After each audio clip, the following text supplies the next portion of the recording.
Mainit na balita ngayong tanghali. Muling pagbubukas ng klase sa July 29 bilang paghahanda sa pagbabalik ng old school calendar, inaprubahan na ni Pangulong Ferdinand Marcos Jr. Investigasyon kaugnay sa iligal na operasyon ng mga pogo sa bansa ipinagpatuloy ng Senado. Bamban Tarlac, Mayor Alice Guo humarap sa pagdinig. Investigasyon sa dalawang staff na nagmumoonlighting sinimulan na ng PNP Internal Affairs Service. Low pressure sa labas ng Philippine Area of Responsibility, posibleng maging bagyo ayon sa Pag-asa. At isang British national nasawi sa matinding turbulence sa Singapore Airlines flight. Magandang tanghali mga kasangbahay, ngayon po ay araw ng Miyerkules, May 22, 2024. At una sa mga balita ngayong tanghali. Ipiniresenta ni Pangulong Ferdinand Marcos Jr. sa mga dayuhang negosyante ang ginawang hakbang ng pamahalaang Pilipinas upang mas maging magaan ang pagnenegosyo sa bansa. Ayon kay PBBM, malaki ang maitutulong ng Indo-Pacific investors upang mapalakas ang pagnenegosyo sa Pilipinas. Narito ang report ni Nel Maribuhok. As the Philippines occupies a strategic position in the Indo-Pacific, we are leveraging our strategic geopolitical location, economic engagements, and participation in regional agreements. Nasa magandang posisyon ng Pilipinas pagdating sa oportunidad ng pamumuhunan. Ito ang binigyan diin ni Pangulong Ferdinand Marcos Jr. sa kanyang pagharap sa mga investor at industry leaders sa 6th Indo-Pacific Business Forum sa Taguig City. Ibinida ng Pangulo ang naging paglago ng ekonomiya ng Pilipinas. Noong 2023, umabot sa 5.5% ang gross domestic product o GDP growth ng bansa. Dagdag pa ang mga proyekto sa ilalim ng Luzon Economic Corridor na layong ikonekta ang Subic, Clark at Calabarzon region. Ayon kay PBBM, sa ganitong mga klaseng inisyatibo, mapapaganda ang freight transport services, mobility at access sa mga economic zone. Kaya para sa Pangulo, handa na ang Pilipinas upang maging regional manufacturing hub. Through these economic strengths, we aspire to transform the Philippine economy into a regional hub for smart and sustainable manufacturing and for services. Ayon pa kay Pangulong Marcos, desidido ang kanyang administrasyon na ayusin ang sistema ng transportasyon sa bansa. There is a long way to go still, but we are committed to making the Philippines a leader in smart and sustainable transportation. And we believe that with the right investments and partnerships, we will achieve that goal. Sa nasabi ring business forum, muling tiniyak ni United States Secretary of State Antony Blinken na patuloy na isusulong ng Amerika ang free at open Indo-Pacific region. When we talk about free and open, we mean problems will be dealt with openly. Rules will be reached transparently and applied fairly. And goods, ideas, and people will flow freely in the skies, across land, cyberspace, and the open seas. Ang Indo-Pacific Business Forum ay inorganisa ng United States Trade and Development Agency o USTDA sa pakikipagtulungan ng pamahalaang Pilipinas at Estados Unidos. Mahigit 500 business leaders, project developers, government officials, industry experts at iba pang stakeholders ang dumalo sa pagtitipon. Nel Maribuhok, UNTV News and Rescue. Diyos ang aming sandigan, serbisyo publiko ang aming pinahalagahan.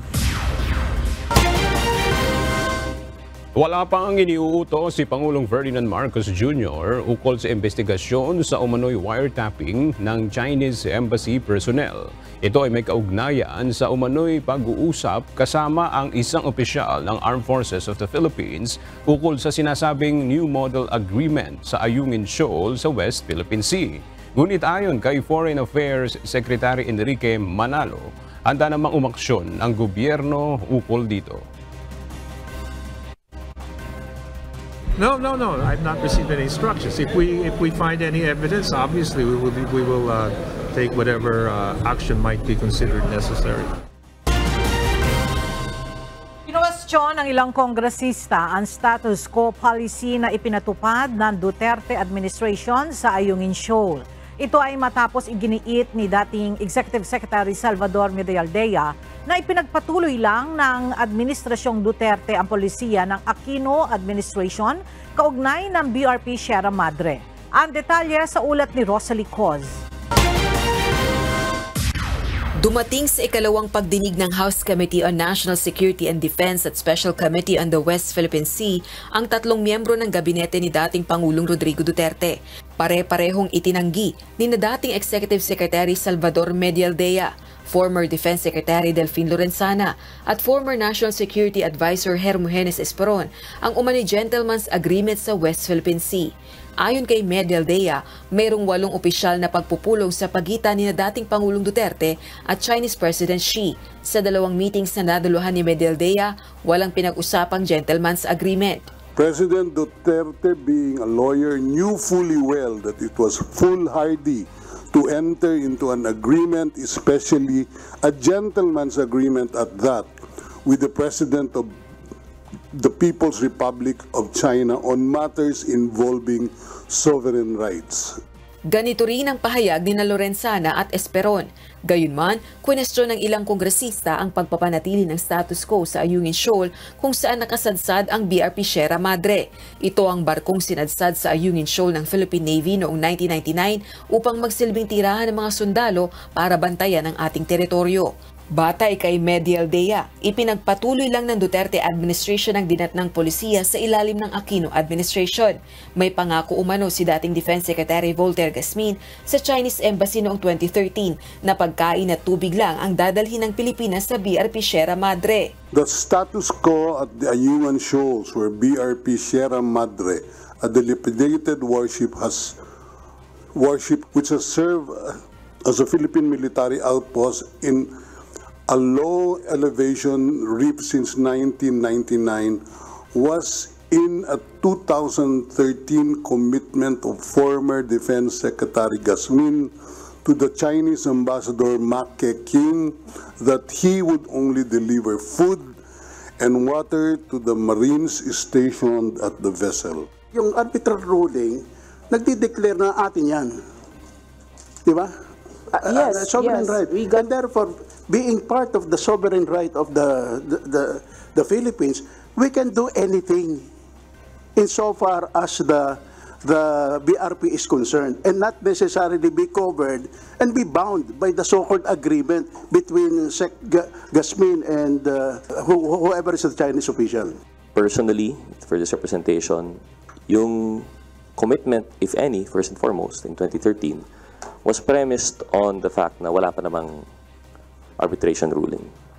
And in 2016, when the arbitration ruling came out, explicitly saying na meron pa tayong exclusive sovereign rights over exclusive economic zone, hindi po binago yung supposed status quo. Because I think if that were the case po, no, dapat we would have postured our foreign policy anchored on the PCA ruling.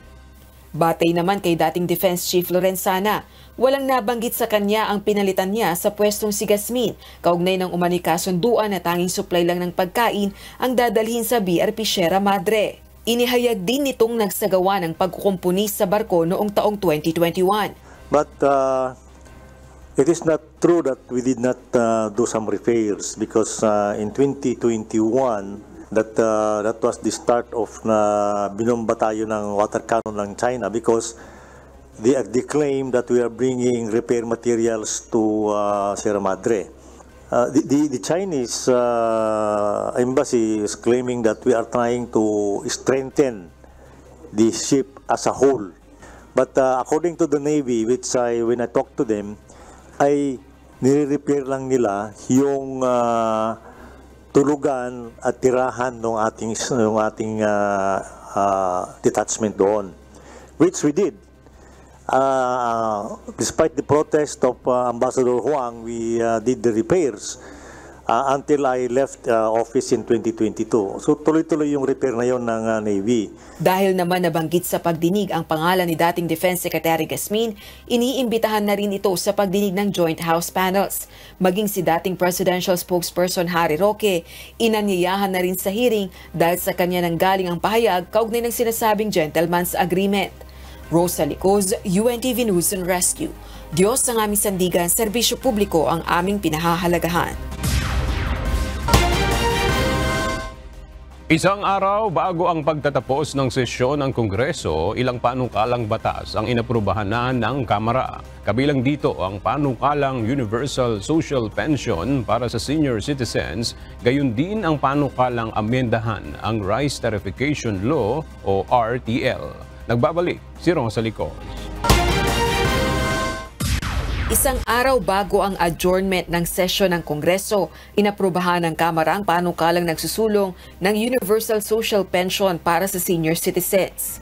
Sa botong 232 na pabor, aprobado na sa ikatlo at huling pagbasa ang House Bill No. 10423. Layo ng panukalang magkaloob ng 500 pesos na halaga sa senior citizens na hindi kinukonsiderang indigents kada buwan. Magtutuloy-tuloy naman ang 1,000 pesos na halaga ng monetary grant sa indigent senior citizens. Nagpasalamat naman ang kinatawan ng United Senior Citizens Party List bunsod nito. The senior citizens had been waiting for this historical day that at long last, universal social pension is approved in Kahapon. Samantala, aprobado na rin sa ikatlo at huling pagbasa ng House of Representatives ang panukalang mag-aamyenda sa Rice Tarification Law. Sa botong 231 na pabor, 3 ang hindi pabor, inaprubahan ng Kamara ang House Bill No. 10381. Pangunahing layunin ng proposed amendments na magkaroong muli ng kapasidad ang National Food Authority o NFA na makapagbenta ng murang bigas sa merkado kung may emergency situation. Gayun din ang maibalik ang stabilization functions ng ahensya gaya ng monitoring, registration at inspection powers nito sa mga warehouse. Bukod sa pagpapababa ng presyo ng bigas, nakapaloob din sa panukala ang pagpapalawig ng validity ng Rice Competitiveness Enhancement Fund o RCEF ng 6 pang taon. Gayun din ang pagpapataas ng annual appropriation para sa RCEF mula 10 billion pesos gawin itong 15 billion pesos. Ang Makabayan Bloc lawmakers ang tumutol laban sa panukala. Anila, hindi dapat amyendahan ng Rice Tarification Law kundi dapat pawalang bisa. Hindi masusolusyonan ng House Bill No. 10381 o pag-amyenda sa Rice Liberalization Law ang negatibong epekto ng batas. Ang kinakailangan ay ibasura ito at palakasin ang lokal na produksyon ng bigas, palay at iba pang agrikultural na produkto. Ang kailangan natin upang maabot natin ang food security at self-sufficiency, kailangan ding magbigay ng sapat na suporta at subsidyo ang gobyerno sa ating mga magsasaka. Bago naman tuluyang maisabatas ang panukalang Universal Social Pension para sa senior citizens, gayon din ang RTL amendments, kinakailangan munang makapagpasa ng kanilang bersyon ng Senado at pirmahan ni Pangulong Ferdinand Marcos Jr. Rosa Licoz, UNTV News and Rescue. Diyos ang aming sandigan, serbisyo publiko ang aming pinahahalagahan. Matatapos na sa mga susunod na buwan ang ginagawang system update ng radar na ginagamit para sa flight operation ng Ninoy Aquino International Airport. Ito ang tiniyak ng Civil Aviation Authority of the Philippines matapos ang nangyaring aberya na radar system ng CAAP noong Lunes. Narito ang report ni Asher Cadapan Jr. Nanatiling normal ang operasyon ng Ninoy Aquino International Airport ayon sa Civil Aviation Authority of the Philippines. Ito ay matapos ang naranasang aberya sa flight schedule ng NAIA noong Lunes, bunsod ng problema sa radar system ng paliparan. So far, normalized na except yung mga recovery flight na tinatawag, na-delay dahil alam mo, every hour 42 flights dyan. So almost every 2 minutes may some flights. Natural, ang priority ngayon yung mga nakaschedule flights. Yung mga naiwan doon, in-adjust naman ng NAIA. Ayon pa sa CAAP, patuloy pa rin ang pag-upgrade ng kanilang kagamitan sa Air Traffic Monitoring Center. Kapag natapos ito sa third quarter ng 2024, ay mas maisasaayos na rin ang kanilang operasyon.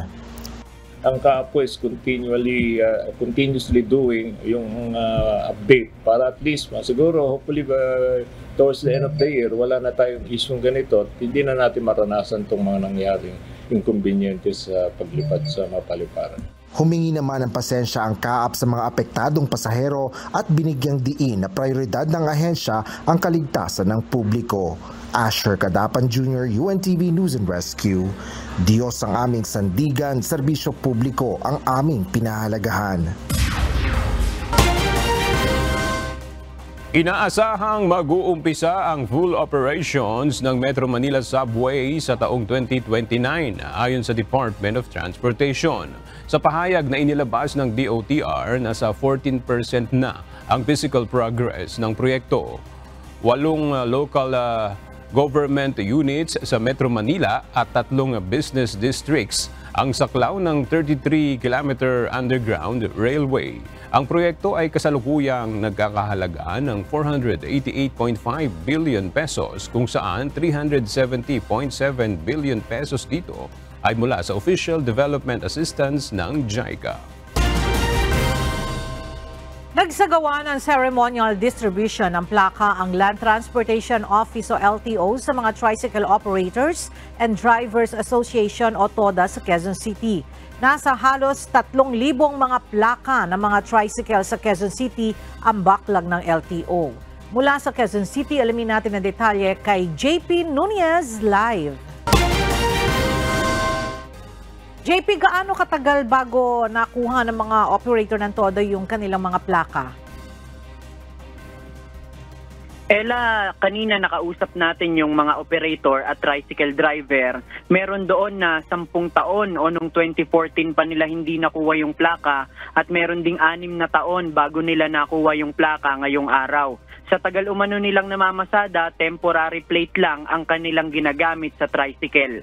At ngayong umaga nga, nagsagawa ng ceremonial distribution of license plates ang Land Transportation Office o LTO sa mga Tricycle Operators and Drivers Association o TODA sa Quezon City. Nasa 150 na mga tricycle driver at operator ang nabigyan na ng kanilang mga plaka. Pero nasa halos 3,000 mga tricycle pa ang backlog ng LTO at unti-unti na nilang ipamamahagi. Ayon kay LTO Chief Assistant Secretary Vigor Mendoza, mas pinadali lang nila ang proseso para hindi na pupunta sa kanilang opisina ang mga tricycle driver. Sa ngayon, target nila ng LTO na matapos ang lahat ng backlog sa mga plaka ng motorsiklo hanggang June 2025. Sa datos ng LTO, meron pang nasa higit 11 million na backlog sa mga plaka ng motorsiklo kasama na ang mga pumapasadang tricycle. Sa ngayon, triple time na ang planta ng ahensya para tapusin ang lahat ng backlog at meron na ding sapat na supply ng metal plate. Ayon sa LTO, nasa higit 1 million na plaka ang kaya nilang magawa kada araw o kada buwan sa ngayon. Yan muna ang ating latest live. Balik sa iyo, Ella. Maraming salamat, JP Nunez. Inaprubahan na ni Pangulong Ferdinand Marcos Jr. ang klase sa July 29. Ito ay bilang paghahanda na para sa pagbabalik ng lumang school calendar sa mga eskwelahan. At para sa detalye, makibalita tayo kay Nel Maribohok live. Nel, kung July 29 na ang opening ng klase, anong taon naman mahuhulog yung talagang pagbabalik ng lumang school calendar?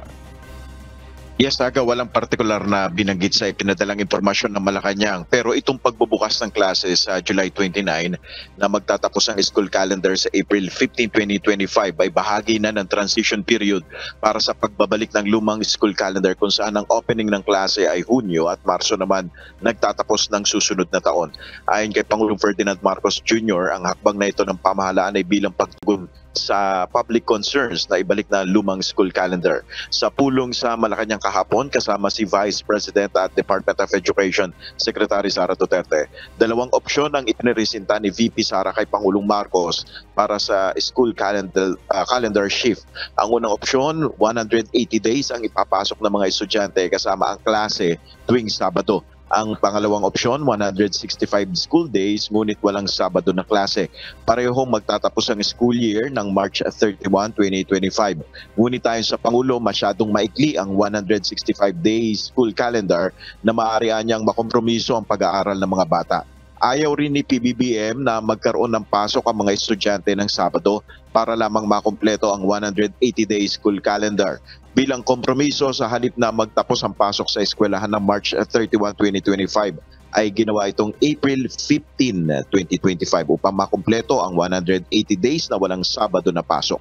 Ayon kay VP Duterte, nakonsulta na rin niya ang mga guro, school officials at mga magulang ukol sa panukalang school calendar. Yan muna ang ating update. Balik sa Iwaga. Maraming salamat, Nel Mariboho. Kasunod ng balasahan sa Senado, inamin ng isang mambabatas na biglaan ang kanyang pagsuporta sa bagong liderato ng mataas na kapulungan ng Kongreso. Samantala, inamin naman ni Senator Escudero na nag-ikot siya sa kanyang mga kasamahan para makakuha ng boto bilang Senate President. Narito ang report ni Harleen Delgado. Kaya ako napaiyak dahil nga hindi naman sasama ng loob, parang nahiya ako sa kanya dahil hindi ko napanalo yung gira para sa kanya. Dahil sa kahihiyan, kaya hindi napigilang maging emosyonal ni Senator Ronald Bato de la Rosa sa nangyaring pagpapalit ng liderato sa Senado. Makikitang napaiyak sa Senator de la Rosa ng pasalamatan ni dating Senate President Juan Miguel Big Zubiri sa kanyang suporta. Kasi yung nakapirma ako before mag-start ang session. Tapos ngayon, nung sinaluduhan ako ni Migs, talagang hindi ko napigilan, napaiyak ako dahil for me being a good soldier, ang gusto ko sabihin kay Migs doon is, sorry boss, I failed to win the war for you. Pag-amin ni Senator Bato, last minute siyang pumirma sa resolusyon para suportahan si Senator Francis Cheese Escudero matapos siyang makumbinsi na sumama sa mayorya. Pinag-iisipan na umano niyang lumipat sa minority bloc nang malamang aalisin na sa pwesto si Senator Zubiri. Nagtatago pa nga ako doon sa opisina ni Senator Tolentino pero nalocate nila ako na pumunta doon, kinausap ako. Sabihan ako na kahit na hindi na kailangan yung perma ko because I was really contemplating seriously to join the minority after that incident. But I was persuaded by Senator Cheese and Senator Alan Cayetano na please stay with the majority. Huwag kang pumunta sa minority. So, sumama ka na lang dito sa majority. Pag-amin pa ni Senator de la Rosa, sumunod lamang umano siya sa boto ng mga kapartido sa PDP na sina Senators Francis Tolentino at Christopher Bongo na parehong sumuporta kay Senator Escudero. Silang dalawa talaga ay nag-decide na sumuporta kay Senator Jesus Escudero. Ayaw ko sana, pero yun nga, may usapan kami na obligado sumama. Hindi na umano nasabi ni Senator de la Rosa kay Senator Zubiri ang desisyon niya bago magsimula ang sesyon. Makikitang nilapitan ni Senator de la Rosa sa Senator Zubiri sa plenaryo. Pagsiwalat naman ni Senator Zubiri, nagulat siya sa inamin ni Senator Bato. Hindi ko mag-gets, hindi ko talaga maisip, hindi ko talaga mag-grasp yung pangyayari niyon. Pero at least alam niya na dinipensahan ko siya bilang isang chairman ng committee. At dahil dyan, nagkaroon po ng sakripisyo, ako po yung sakripisyo dyan, na nawala po ako sa posisyon. So, let's move on. Pero yun nga lang, hindi ko talaga maintindihan. I'm in shock. Sinabi ko sa kanya, bigyan niya ako ng pagkakataon. Hindi ko pa talaga ma-process. Hindi ko pa ma-process yung pangyayari. So sabi ko sa kanya, give me time, hinakap mo pa yung asawa ko. Di ba? Parang, wow, ba't niyo pa hinakap ang asawa? Nang matanong naman kung ikakampanya niya pa si Senator de la Rosa sa 2025 elections. Sa birthday ko sa Bukidnon, in front of 30,000 people, nakahat ko nga yung kamay niya. So, medyo masakit. Mananatili niya bilang isang bloc sina Senator Zubiri kasama ang 6 na senador na pumanig sa kanya bilang Magic 7 habang pinag-uusapan pa kung mananatili silang independent. Inamin naman ni Senator Escudero na siya mismo ang nag-ikot sa kanyang mga kasamahan para humingi ng suporta na kanya lamang sinimulan noong nakaraang linggo. When I say sinimulan ko makipag-usap, dahil marami naman ang at that time na may mga agam-agam. Harleen Delgado, UNTV News and Rescue. Diyos ang aming sandigan, serbisyo publiko ang aming pinahahalagahan. Nagbigay ng ilang dokumento sa Office of the Solicitor General o OSG ang Commission on Elections o COMELEC kaugnay ng ginagawang investigasyon sa tunay na pagkatao ni Bamban Tarlac Mayor Alice Guo. Kaugnay ito ng mga pagdududa na hindi talaga Pilipino, kundi isang dayuhan si Mayor Guo. Narito ang report ni Dante Amento. Nakipag-ugnayan na ang Office of the Solicitor General o OSG sa Commission on Elections o COMELEC kaugnay sa investigasyon sa isyu sa tunay na pagkakakilanlan at pagkatao ni Bamban Tarlac Mayor Alice Guo.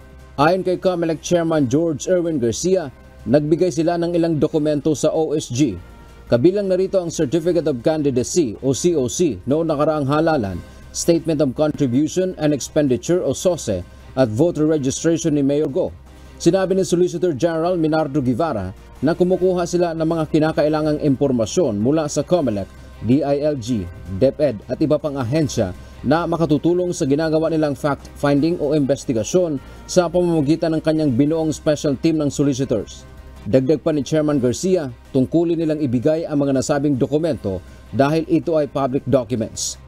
Binigay po natin lahat yun sapagkat sinasabi naman po ng una po, public documents ang lahat ng ito at number 2, basta kung may request sa atin na gagamitin for legal purposes naman po ay hindi para itanggalin ng COMELEC na illegal. Makikipagtulungan din anya ang komisyon sa anupang tulong para sa investigasyon kahit pa ang kanilang testimonya kung kakailanganin. Lahat ng tao pwedeng sabihin na siya ay foreigner. Sa bandang huli po, hindi tayo ang magdidesisyon sa katayuan at kalagayan ng isang tao. Korte po lahat yan. Una nang sinabi ni Solgen Guevara, kapag napatutunayan ang isyu, pangungunahan ng kanyang tanggapan ang co-warrant of proceedings na isang prosesong legal para mapatalsik ang isang sangkot na personalidad. Dante Amento, UNTV, News and Rescue. Diyos ang aming sandigan, serbisyo publiko ang aming pinahahalagahan. Walang epekto sa operasyon ng local police sa Bamban Tarlac kung hindi na sila sasailalim sa supervision ni Mayor Alice Guo. Ayon kay PNP, Public Information Office Chief Police Colonel Jean Fajardo, may sariling programa naman ang local police at hindi ito nakadepende sa kumpas ng mga alkalde. Pagdating naman po sa authority, yung daily functions po ng PNP, hindi naman po ito maapektuhan.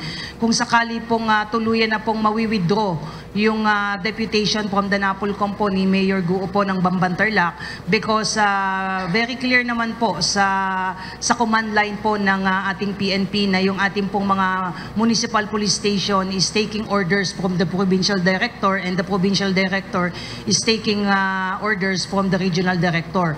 What the deputation only means po na yung ating pong mga local chief executives, particularly yung governor po at saka governor, in the exercise of their function po as the local chief executive po ng kanilang mga lugar po ay may employ and deploy po yung PNP personnel po natin on the ground depending of the need po to maintain yung peace and order in their respective jurisdictions po. Kaugnay nito, iimbestigahan din niya ng pambansang pulisya ang mga opisyal ng Bamban Police kung paano nakalusot ang iligal na operasyon ng Pogo sa lugar. Matatandaang sinalakay ng PNP ang Pogo sa Tarlac noong isang buwan dahil sa ulat na nagsasagawa ang mga ito ng iligal na aktibidad gaya ng human trafficking at iba't ibang uri ng scam. Muling ipinagpatuloy sa Senado ang investigasyon kaugnay ng Philippine Offshore Gaming Operator o POGO sa bansa.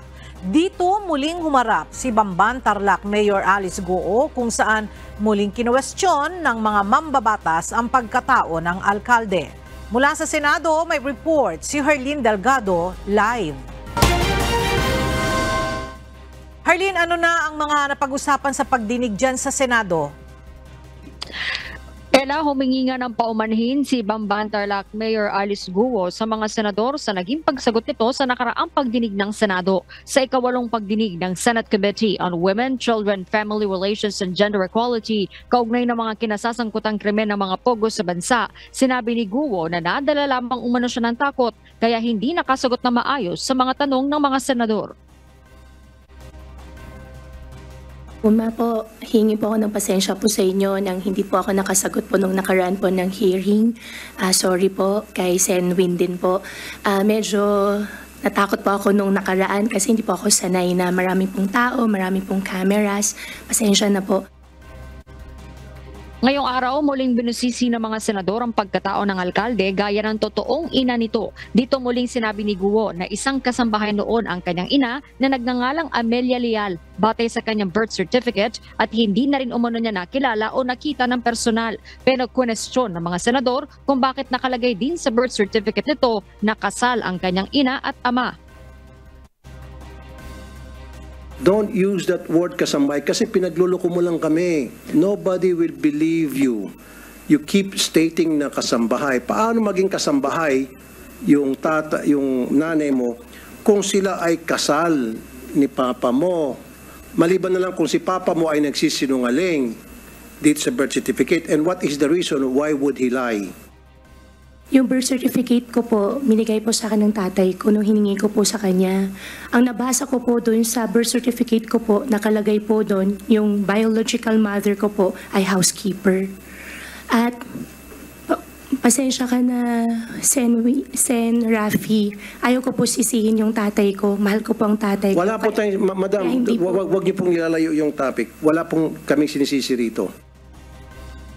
Ayon kay Senate Deputy Minority Leader Rizzo Hontiveros na chairperson ng komite, batay sa kopya ng birth certificate ni Guo mula sa Philippine Statistics Authority 2005 na at hindi 2003 na irehistro ang kapanganakan ni Guo. Hinamon ni Senator Tulfo si Guo na sumailalim sa lie detector test, bagay na sinang-ayunan naman ng alkalde. Nanindigan naman si Guo na wala siyang kinalaman sa pogo at hindi ito ang dahilan ng kanyang pagtakbo. Nais namang maimbitahan ni Senator Tulfo sa susunod na pagdinig ang dating alkalde ng Bamban Tarlac na nag-endorse noon kay Guo sa pagka-mayor. Samantala, iimbitahan din ang komadrona na nagpanak sa ina ni Guo at mga kasamahan sa farm kung saan sinasabing lumaki ang alkalde. Ela, sa ngayon, nagpapatuloy pa yung pagdinig ng Senate panel kaugnay ng issue. At yun muna ang update mula rito sa Senado. Balik sa'yo, Ela. Arlene, kailan magaganap yung lie detector na test na pinaplano ni Senator Raffy Tulfo? Ela, dun mismo sa pagdinig ay hindi ba sinabi kung kailan mismo isasagawa yung lie detector test na para rin sa gagamiting information ng komite sa susunod na pagdinig. Pero batay nga sa naging sagot ni Mayor Alice Guo ay handa siya kailanman kung kailanman ito gagawin para na rin sa kagustuhan ng Senate panel. Ela. Alright, maraming salamat, Herlene Delgado. Iniimbestigahan ngayon sa Kamara ang pagdagsa ng Chinese students sa iba't ibang higher education institution sa Cagayan Province, partikular na sa Tuguegarao. Layo ng pagdinig na matiyak ang pagkakaroon ng legislative measures upang maprotektahan ang seguridad ng bansa. Mula sa House of Representatives, makibalita tayo kay Rosalie Coz live. Rosalie, ano na yung mga puntong na pag-usapan sa mga pagdinig? Aga ilang minuto matapos mag-umpisa ang pagdinig ng House Committee on Justice kaugnay ng pagdagsa ng Chinese students sa Cagayan Province kanina, agad na humiling ang Intelligence Service of the Armed Forces of the Philippines o ISAF ng executive session sa mga kongresista. Bunsod ito ng anilay concern sa national security kaugnay ng issue.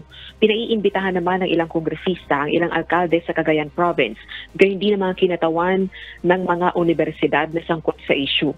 Si Cagayan 3rd District Representative Joseph Lara ang naghain ng resolusyon upang maimbestigahan ang pagdagsa ng mga Chinese students sa higher education institutions sa Tuguegarao. Anya ang mga kababayan niya ang lumapit sa kanya dahil sa nababahala sila sa biglang pagtaas ng bilang ng Chinese nationals sa Tuguegarao. At batay sa pakikipagpulong niya sa ilang mga kinatawan ng ilang Cagayan universities at colleges, natukoy na nasa 1.2 million pesos umano ang halaga ng ibinabayad ng Chinese students upang magkaroon ng college degree. Nasa 1,200 students din umano ang bilang ng mga Chinese na nag-enroll sa isang partikular na universidad noong 2023 at may target na 10,000 Chinese students. Gate ng kongresista, hindi layo ng pagdinig ang racism o xenophobia o anti-Chinese sentiment. Gayunman may implikasyon sa probinsya ang pagdagsa ng foreign nationals at nakatayaan niya ang pambansang seguridad dito. Pagkatapos naman ng halos isang oras na executive session ng House Committee on Justice na dumidinig sa pagtaas ng bilang ng Chinese nationals sa Cagayan Province, nagpapatuloy na ang pagdinig sa ngayon. Ayon kay Bureau of Immigration Commissioner Norman Tancinco, nakakontribute sa pagtaas ng bilang ng foreign students sa bansa, kabilang na ang Chinese ang ginagawang kampanya ng gobyerno. Partikular na ang pagsusulong sa Pilipinas bilang isang education hub sa rehiyon. Gayon din ang nilagdaang kasunduan sa pagitan ng Pilipinas at China noong Duterte administration kaugnay ng higher education. Bukod dito, nagkaroon din anya ng pagdagsa ng foreign students sa bansa matapos ang paghupa ng COVID-19 pandemic. Sa ngayon, nagpapatuloy ang briefing naman ng kinatawan ng Department of Foreign Affairs kaugnay ng issue. Balik sa iyo, Aga. Maraming salamat, Rosalie Coz. Itinanggi ng abogado ni dating Congressman Arnolfo Teves Jr. ang ulat na umano'y hindi pinagbigyan ng Timor-Leste ang hinihinging political asylum ng kanyang kliyente. Gayun din ang sinasabing napipintong pagpapadeport kay Teves. Ayon kay Attorney Ferdinand Topacio, abogado ni Teves, palagi siyang nakikipag-ugnayan sa mga abogado ng dating mambabatas sa Timor-Leste at wala silang impormasyon sa status asylum ni Teves o kung denied ba ito. Sakali naman anyang hindi pinaboran ang asylum request, ay maaari pa naman itong iapela.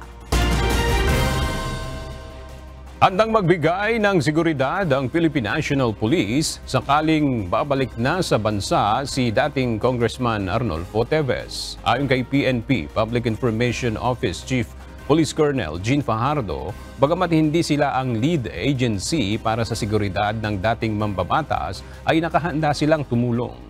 Handa din aniya ang PNP Custodial Center sakaling ipag-utos ng korte na doon ito ikulong. The NBI is the lead agency if ever po na ma-approve po yung request po ng ating government for the possible deportation dito ni former Congressman Arnie Teves po. If ever po kailangan po yung assistance po ng PNP in terms po sa possible po na pagbabalik po niya dito, yung ating pong custodial facility is also available po in case there's a need to temporarily detain him dito po sa atin, and PNP po is ready to provide po. Matatandaang lumutang ang impormasyon na 2 araw mula ngayon ay babalik na sa bansa si Teves. Nagsimula na ang PNP Internal Affairs Service sa kanilang investigasyon sa mga miyembro ng Special Action Force na umano'y nagsagawa ng moonlighting. Ito'y matapos na mahuli na nag-escort sa opisyal ng POGO sa halip na nagjuduty sa Mindanao. Mula sa Camp Crame, kumuha tayo ng update kay Leia Ilagan live.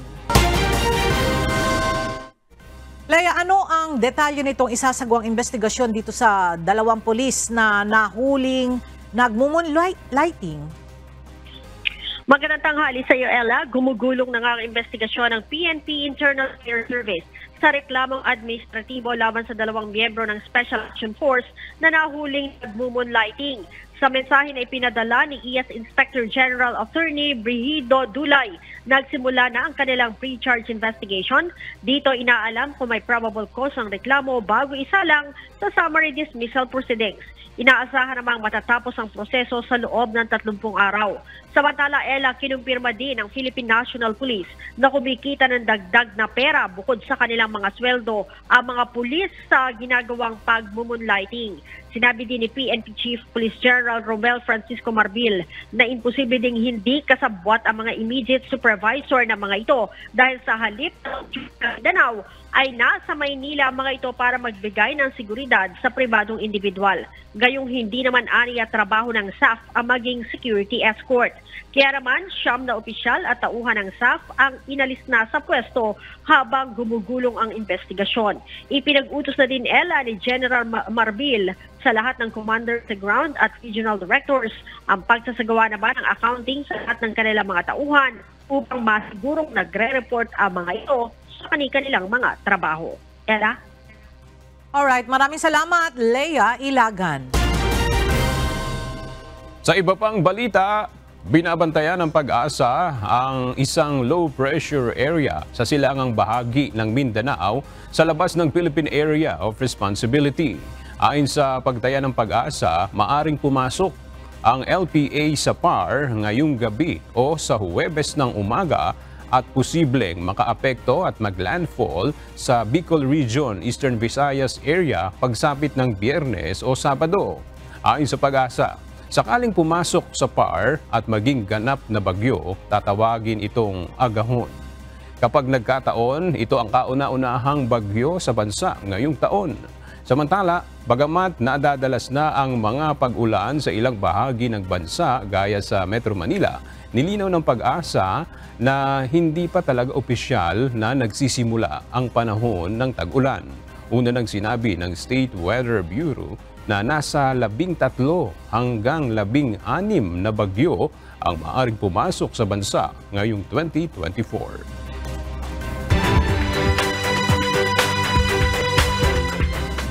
Tuloy-tuloy ang isinasagawang river widening sa Bulacan patungong New Manila Airport. Kasabay nito ang paglalagay ng mga pader na magsisilbing pangharang para makaiwas sa tubig baha. Para sa detalye, makibalita tayo kay Nestor Torres live. Nestor, saan sa ang partikular na lugar sa Bulacan itong isinasagawang river widening at paglalagay ng river wall dyan? Magandang tanghali. Sa ngayon nga ay tuloy-tuloy itong construction o pagpapatuloy ng isinasagawang proyekto ng DPWH. Ito ay sa lugar na nga rin sa bayan ng Giginto, Malolos at maging sa Bulacan kung saan nga ay kasalukuyang isinasagawa o tinatayo itong New Manila International Airport. Patuloy na niluluwagan at nilalagyan ngayon ng mga river wall ang mga ilog sa lalawigan ng Bulacan.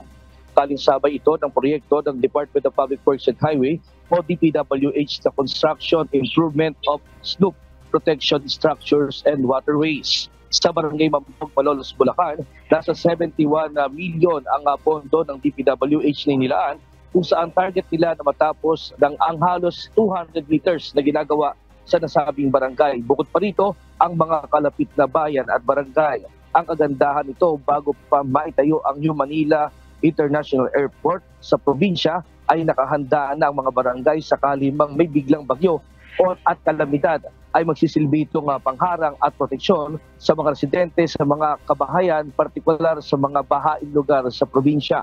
Bukod sa river wall, may taas na nasa 15 feet ito. Kasalukuyan din ang isinasagawang dredging o paghuhukay sa mga ilog kung saan hinuhukay at pinaluluwagkan ang mga ilog para maalis na ang mga basura at mga nakaharang na mga kalat doon sa nasabing lugar sa pamamagitan gamit ng dredging machine. Samantala kapag nagtuloy-tuloy ang nasabing proyekto ng DPWH, hindi na may hirapan ng mga mangingisda na pumalaot sa dagat dahil mas maluwag at maayos na rin silang makadadaan sa ilog ng walang abala. At yan mo itong latest live mula dito sa Bulacan. Balik sa iyo. Ella?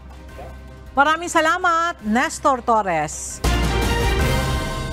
Malaking ginhawa at tulong sa mga magsasaka sa San Fernando, Ifugao Province ang operasyon ng longest tram line sa lugar. Mula sa Baguio City, makibalita tayo kay Grace Doctolero live. Grace, gaano kalaking tulong sa mga magsasaka ang naturang tram line? Yes, magandang tanghali. Kapag aani sila, binubuhat nila ito ng 3 oras para lang madala sa malapit na kalsada dahil hindi aabot ng sasakyan sa garden nila. Kaya't malaking ginhawa para sa mga magsasaka at residente sa Ifugao ang pag-install ng longest tram line sa pagitan ng Lubuong Punduan, San Fernando, Banawe. Proyekto ito ng Department of Environment and Natural Resources o DNR na pinondohan ng JICA. Sa Lubuong Hungduan, Ifugao, pangunahing trabaho ng mga residente dito ang pagtatanim ng gulay. Pero ang problema, nasa bundok ang kanilang garden o taniman. Sa tulong ng Department of Environment and Natural Resources Cordillera, ipinasakamay na sa mga residente ng Lubuong Hunduan, San Fernando, Banawi, Ifugao Province ang tramline na may habang 1.2 kilometer. Sa pamamagitan nito, maaari nang maibiyahe ng mga residente ang kanilang produktong pang-agrikultura. Mas madali at hindi na mapagod ang mga magsasaka na magbuhat ng mga ani, produkto at iba pang kailangan ng mga magsasaka. Ngayon, 10 minuto na lang madadala na sa kalsada ang mga ani nila. 800 kilograms ang kapasidad ng tramline. Paalala ng mga otoridad na bawal sumakay dito ang mga tao dahil delikado. Umaasa naman ang mga residente na tuloy-tuloy na magiging maayos ang kanilang pagbiyahe sa mga produktong pang-agrikultura. Yan muna ang balita mula dito sa Baguio City. Balik sa'yo, Aga. Maraming salamat, Grace Doctolero.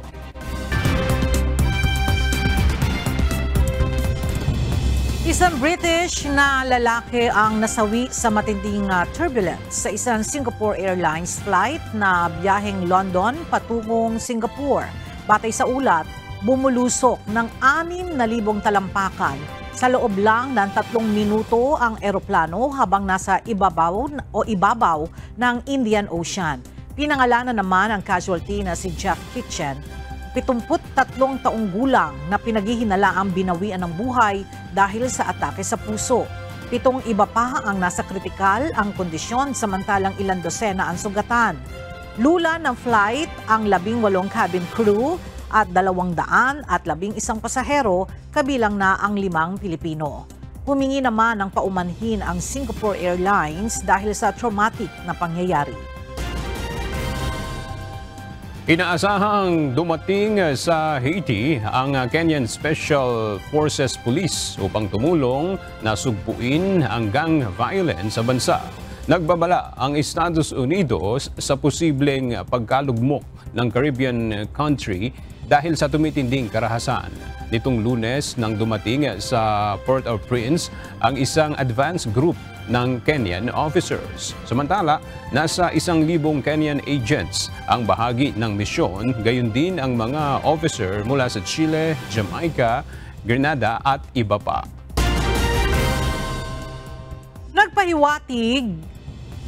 Nagpahiwatig si U.S. Secretary of State Antony Blinken na makikipagtulungan siya sa mga mambabatas sa posibleng sanctions laban sa International Criminal Court o ICC. Sa gitna ito ng ginagawa ng ICC prosecutors na hakbang upang makapaglabas ng arrest warrants laban sa Israeli officials dahil sa gyera sa Gaza. Hindi miyembro ng ICC ang Estados Unidos, subalit sumuporta sa mga nakalipas na prosekusyon, kabilang na ang ICC arrest warrant laban kay Russian President Vladimir Putin dahil sa gyera sa Ukraine. Ginawa ni Blinken ang pahayag sa pagdinig ng Senate Foreign Relations Committee kung saan tinanong ito kung susuportahan ba nito ang paglikha ng batas upang tugunan ang umano'y panghihimasok ng ICC sa mga bansang may lehitimo, independent at democratic judicial system.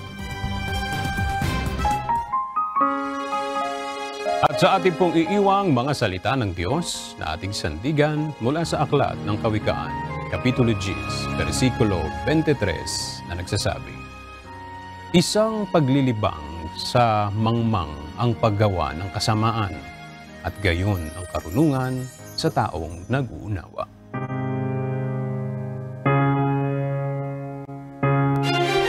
At yan ang mga balitang aming tinutukan at inaksyonan dahil sa aming pagbabalita, una ang pagkalinga sa kapwa. UNTV News, may balita saan mang panig ng daigdig.